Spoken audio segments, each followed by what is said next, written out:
Many retirees with substantial portfolios face significant challenges, such as generating sustainable income, managing risks, and tackling inflation. Are you unknowingly jeopardizing your retirement dreams with outdated financial planning methods? My name is Dana Bake with Cetera Wealth Partners, and in this video, you will learn, number one, why generic financial planning software fails. Wall Street is riddled with generic financial planning software, which often fails in both good and bad economic times. And while I have access to these tools, I instead use a proprietary strategy. Number two, you will learn the failures of the 4% rule. Gain insights into why the traditional 4% withdrawal strategy may not be sufficient for modern retirees. Unfortunately, this simple 4% method is embedded with a significant risk of failure, whether the economy is thriving or struggling. Number three, you're going to gain important insights. Morningstar and Ibbotson studied the entire universe of retirees, both do-it-yourself investors and investors who hired advisors. The study revealed that, like a herd of cattle, 80% of retirees default to a 60% stock, 40% bond portfolio, and then they take systematic withdrawals, often relying on the outdated 4% rule and hoping for the best. But hope is not a strategy. Most importantly, I'm going to introduce you to a proprietary strategy called Advanced Time Segmentation, or ATS for short. ATS is specifically designed to address the complex risks that retirees face, which can be amplified during retirement. ATS uses proven techniques from endowments, institutions, and the ultra-wealthy, providing a more robust approach to retirement planning. The goals of ATS are clear. Number one, to create lifetime income that is durable and consistent that you cannot outlive. Number two, to mitigate risk. And number three, to address inflation. Your wealth deserves more than just a plan. It deserves a strategy. Let's begin the presentation. One of the biggest challenges in the industry is creating sustainable income for retirees. In order to give you a visual of what that might look like, this is a chart of the S&P 500 index going back to the beginning of 1996. From 1996 to 2000, the index was up 106%. Then we hit the dot-com bubble in March of 2000, and the index was down 49%. Imagine retiring in this environment at this peak. From there, from 2002 to 2007, the market rallied. It was up 101%. And then we hit the Great Recession of 2008, which really started in 2007 with the failure of Lehman Brothers, and we were down 57%. Imagine trying to create income in a lost decade where stocks made no money. That would be pretty challenging. From there, since March of 2009, we've had the biggest bull market ever in the history of the stock market. You and I were so blessed to participate in this bull market. Dollar cost averaging into your retirement plan was the best way to generate wealth. This growth spurt was largely fueled by technology. The technology boom lifted all tides. But now we're here. You're retiring in the next 3 months. What should we do? What do you think is going to happen going forward? That is such a big question. It is why we need to consider the importance of having a strategy. It's such a big question that Morningstar and Ibbotson did a study. They studied the entire universe of retirees that were do-it-yourself investors, retirees that hired advisors, retirees that left their money in their employer's 401k, and retirees that rolled their money to an IRA. It was a pretty big study. What they found was, like a herd of cattle, 80% of all retirees default to a 60% stock, 40% bond portfolio in retirement. That type of portfolio is known as a balanced portfolio or a total return portfolio. From there, the retiree would take systematic withdrawals. So this is what they studied. So if you have $1 million portfolio and you take a 4% systematic withdrawal indexed for inflation, that's $40,000 a year, you're selling stocks and bonds to create that income and then rebalancing that portfolio.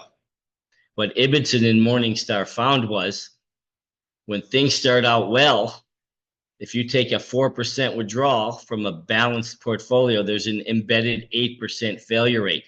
This failure rate is somewhat critical and highly misunderstood. Now you'll notice that a 5% withdrawal, the failure rate doubles to 16%, but let's focus on this 8% failure rate, the 4% withdrawal. This means that at some point before 30 years are up, you're going to completely run out of money. Maybe in year 25, year 26, year 27, maybe 28, 29, or 30. Now I have to let you know, Wall Street is riddled with generic financial planning software. The software that I choose not to use, I have it available in my office. This software will tell you that you're on track for retirement. They'll spin this 8% failure rate to a 92% chance of success. They'll tell you that you're in the retirement green zone. You may have even seen some commercials on TV. Let me use an analogy. Let's say that to celebrate your retirement, you booked a trip to Hawaii with your loved ones. You had perfect weather, sunny skies, a new airplane, and the pilot made an announcement just before takeoff. Congratulations on your retirement, but there's an 8% probability that we're going to crash in the middle of the ocean. We're going to run out of fuel. We're not going to make it to our destination. Nobody would take that risk. So take that same probability failure rate with your hard-earned assets that you need to live on for the rest of your life to feed you and your family. This is such an industry concern. Morningstar and Ibbotson did a second study. They studied what if things don't start out well? What if things start out poorly? And we saw that first slide of the S&P 500 going back to 1996. What they found was if in year one the S&P 500 index is down 25%, that 8% failure rate jumps to 22%. Forget about a 5% withdrawal. The failure rate's off the charts at 61%. But let's focus on this 4% withdrawal, 22% failure rate. How is it possible that your generic financial plan tells you that you're going to earn 6% over the 30-year retirement and you're only taking out 4%? There's a 2% buffer. The answer is those returns you're getting are not straight line linear returns. They're fluctuating up and down, up and down. And if things start out poorly, it can be devastating to your retirement. The good news is we know the cause.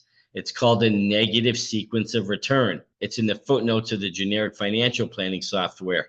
Let me illustrate this a little bit further. When you're building wealth, when you're accumulating assets during your working years, you're buying shares at high prices, medium prices, and low prices. You can actually exploit volatility. It's your friend. It's called dollar cost averaging. Academic research tells us that's the absolute best way to build wealth over time. But if you have a balanced portfolio and your strategy is just to turn on an income spigot, just start taking withdrawals, now you're selling shares at high prices, medium prices, and low prices. And when you sell shares low, they never grow to be big again. This is called reverse dollar cost averaging. And academic research tells us that's the absolute worst way to retire. Not the second or third worst, the absolute worst. Let me give you a numeric example. Let's say that you have $1 million nest egg that you can use to create income for your retirement, and you take a $40,000 withdrawal. Well, if in the first year that you retire, your returns are positive, you have a 30% gain, your portfolio is worth $1.3 million. You take that $40,000 withdrawal, well, based on your new account value, that's only 3%. But what if the opposite happens? What if your portfolio is down 30%?